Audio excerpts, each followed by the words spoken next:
Siempre puntuales, pero mirá que venimos charlando un ratito previo, pero siempre la columna sale puntual. Está Romy Aquili en el estudio. ¿Cómo estás? Buen día. Buen día, Meli. ¿Qué tal? ¿Cómo va? ¿Cómo te trató esta semana? Bueno, Uy, sin palabras. Uy, ya eso me dijo más que cualquier cosa. No me salió nada. Eso dijo mucho más que cualquier otra cosa. ¿Viste? Como te decía antes, estamos a mitad de año y yo ya estoy muy cansada. Total. Pero bueno, hay que seguir. Hay que ser, es así. Aparte, el día se presta y hoy vamos a hablar de un tema muy interesante, como siempre, en el diván. Así que esta columna, debo decir, me tenía muy entusiasmada. Ajá. La veníamos esperando, la charlamos en previo también, porque tiene un disparador, una motivación. Hoy vamos a hablar sobre adicción. Ujú.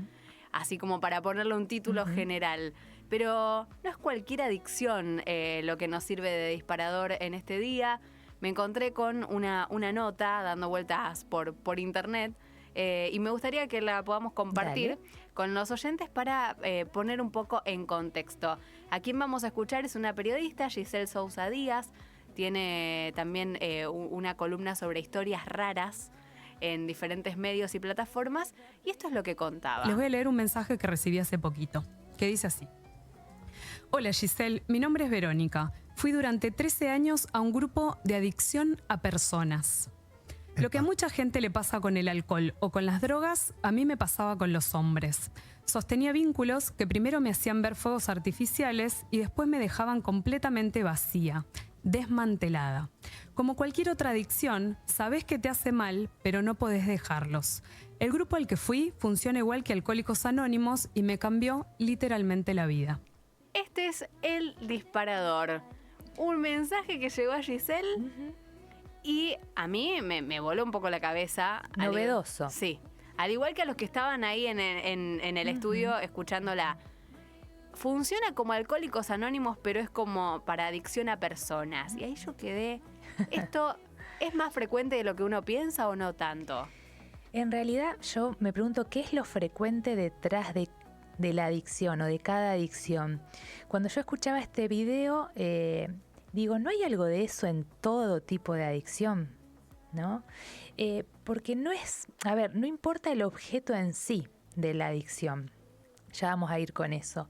Digo, uno dice adicción y lo primero que piensa es, a las drogas, ¿no? A las Claro. drogas ilegales. Y no, hay un montón de objetos que vienen a cumplir con cierta función en el tema de la adicción. No sé, adicción a la comida, al juego, que es algo que está muy, muy en auge, Tal cual. a las personas, como bueno, pero digo, ¿no hay algo de esto detrás de todo tipo de adicción? Primero vamos a decir, ya lo he dicho en alguna columna, que la adicción se puede entender como sin palabras. Si separamos la palabra, ¿no? Adicción, sin palabras. Es decir, el objeto de la adicción, sea cual sea, tapa algo que es a resolver. Es muy común en los análisis con estos pacientes que les cueste muchísimo hablar. Que les cueste mucho hablar de lo importante, de esas palabras plenas de las que hablábamos la última columna. A ver, es como que en estos pacientes la verdad, el deseo, están velados, están encubiertos, a ver, como en todo sujeto, pero hay una particularidad, hay como un plus de objeto, ¿no? Claro. Un exceso, justamente. Yo me refiero a la cara insaciable de la adicción, porque en realidad nada, ningún objeto y ninguna cantidad de objeto va a tapar ese vacío que es existencial, no solo existente, es existencial de todo sujeto. Claro. Entonces, bueno, de ahí también los estragos que generan las adicciones y las recaídas esperadas en estas personas. Yo trabajé durante varios años perteneciendo a Fundación Andrés, que es... Programa Andrés, perdón, que es un programa de Rosario, tiene sede también en Casilda, y trabajábamos, bueno, yo en terapia individual con estos pacientes, después está también la terapia grupal, que es muy importante en adicción, como cuenta esta chica. Claro, Es muy importante porque se juega la identificación, ¿no? Claro. En estos grupos y ayuda en el proceso, ¿no? De la adicción. Pero bueno, estuve muchos años en este programa e incluso hoy, cuando ya fuera del programa, pero en el consultorio recibo a alguno de estos pacientes, digamos, yo encontré algo en común, A ver. Más allá de las millones de diferencias, porque como siempre decimos, cada caso es particular. Y ese punto en común es que hay una especie de apego o justamente dependencia a un otro, principalmente la figura de la madre, por lo menos en los Ok. casos que yo he atendido. Ok. Y podemos decir cierta ausencia, también era muy frecuente escuchar esto, cierta ausencia paterna. Sea porque no estaba, sea porque estaba y esa función no intervenía justamente, Ok. ¿no? Ok. Entonces, bueno, digo, en el fondo entonces hay una relación dual, simbiótica con un otro, en todo tipo de adicción. Por eso digo, esto, vos me hablabas de la frecuencia. Bueno, parece que hay algo de esto. Claro, ¿no? que parece un hilo conductor en todos los casos. Porque sonó novedoso, como, a ver, ella lo presenta como un tipo de adicción. Claro. Yo lo veo como algo que está en el fondo de toda adicción. Ok, ok. Esa es, por ahí es mi postura en base al trabajo que hago con estos pacientes. Entonces, bueno, pienso esto, a ver, no es la excepción a la regla, es algo que está ahí. Ella lo que plantea es que llegó este caso de esta mujer que no podía obviamente lograr ver por sí misma que estaba teniendo un problema, donde buscaba recurrentemente un mismo patrón de hombres, que eran de un par de encuentros y después se borraban, donde repetía este mismo patrón de malas experiencias en el amor, y ella dice, yo me sentía como una adicta a esa, aunque sea una mini dosis de amor que me pueda dar, sea un encuentro más, sea verlo en la calle, sea cruzármelo en el mismo boliche. La necesidad La de ese otro. necesidad, la necesidad. La dependencia. Entonces yo decía, bueno, ¿será que como no puedo superarlo o qué me estará pasando? Hasta que se encontró con una especie de panfleto que decía, ay, qué antigua sonó la palabra, pero ahora es como el flyer, pero bueno, el panfleto que decía, participá de este grupo de pertenencia como Alcohólicos Anónimos, pero para personas, es lo que ella dijo. Y lo que cuenta en esta experiencia esta mujer es, yo que no sabía que esto existía, simplemente pensé que era para determinada adicción, que está más relacionada a la común, si se quiere, que es al alcohol o al juego o a las drogas, de repente me encontré con un grupo de personas que estaban pasando por lo mismo. Y ahí es donde dije, cuando vos me mencionás este trabajo que has tenido en tu carrera, la importancia de la pertenencia también y de juntarte con más gente que pasa por lo mismo. Bien. ¿Yo qué pienso de eso? Viste, como te decía, por ejemplo, en programa Andrés, son necesarias para trabajar estos casos las dos patas, Ok. la terapia individual y la terapia grupal.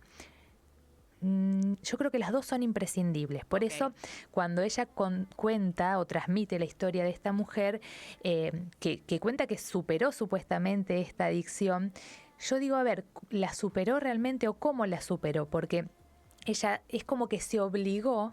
Claro. Es como, a ver, se obligó, es como que trabajan en esos grupos para intentar controlar esto. Y nosotros sabemos que hay cuestiones inconscientes que se van de nuestro control. Entonces la importancia ahí de profundizar, por ejemplo, con el análisis, bueno, a ver, ¿de dónde viene este patrón repetitivo, ¿no? Que ella cuenta como adicción al otro, a un hombre, Claro. con determinados rasgos? Esto está en la historia, seguro, que es lo que no aparece en el video. Claro. Esto está en la historia de ella, pero uno no puede forzarse a controlar.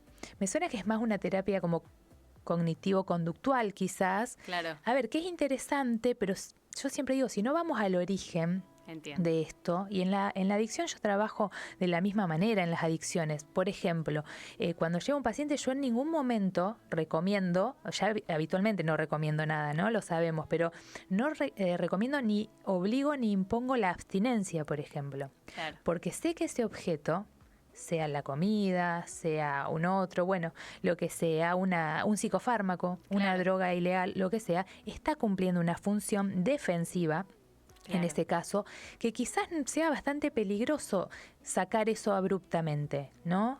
No se puede obligar a este otro porque atrás hay cosas mucho más complejas, Claro. que es por lo menos las que desde el psicoanálisis nos interesan y tratamos de llegar.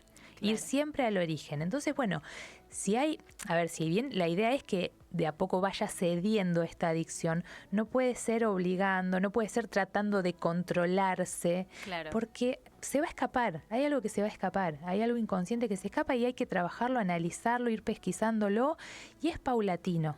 Hay algo también de las adicciones que es que el entorno empieza a darse cuenta en realidad de que hay un problema mucho antes quizás de que la propia persona lo pueda asumir.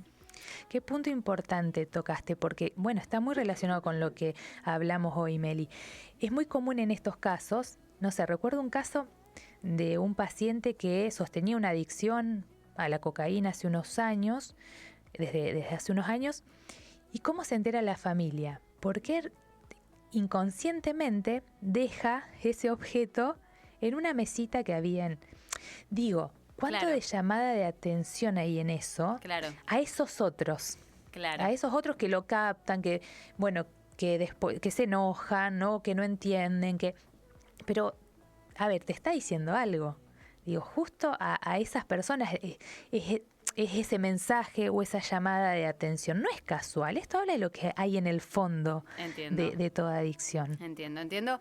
En el caso de... justamente, a ver, con la droga, con lo que sea, se forma un vínculo. Yo no dejo de pensar eso. Entonces esto nos da la pauta de que atrás hay otros vínculos, que no son con objetos. Precisamente. Bien, me gusta, voy intentando entender y aprender también, obviamente, que para eso están las columnas, desarrollando un poco lo que escuché del video y lo que vamos construyendo acá en el diván. Y me gusta porque también ella dice, hay cuestiones que se vuelven involuntarias. Y empiezo a mentir, y empiezo a esconder, y empiezo a ocultar, y empiezo a disfrazar, a intentar alejarme. Muy típico de las adicciones. Claro. ¿Sí? También no puedo dejar de tomar las palabras de Rolón cuando hablaba de la vida inauténtica, ¿no? Esto también se ve en la adicción y se ve más descarnadamente. Esta cuestión de armarse una historia, la negación de la adicción, ¿no? Y bueno, pero justamente por más negación o renegación que haya, algo se escapa, como este paciente, ¿no? Que dejó ahí la bolsita a la vista de su familia, principalmente de sus padres, y bueno, y ahí desató todo. Bueno, también la llegada de él al análisis, ¿no? Y de la real ayuda también, ¿no? Búsqueda de una solución, en realidad. Bueno, algo que parece una coincidencia y que quizás no lo fue tanto. Claro, exacto, no fue. Nada es casual. Tal cual, nada es casual. Muy bien. Este planteo, entonces, que hace una periodista sobre adicción a personas, yo quería saber si era mito o realidad, si realmente funcionaba o era tan frecuente. Y bueno, me entero que detrás de toda adicción hay un poco de esto. Hay un poco de eso. Muy bien. Hoy charlando con nosotros Romy Aquili. Romy, interesantísima la columna como siempre. Muy buena, sí. Y bueno, bienvenido. Muy buen disparador, gracias por eso. Ahí está. No, obvio que a mí me fascina. Vos sabés que siempre que ando pululando por internet algo aparece. Sí. Algo bueno, interesante. Pero, viste, hay que captarlo porque hay tanto hoy y tanto superfluo, que hay que captarlo. Las cosas interesantes. Ahí estoy yo para ese rol.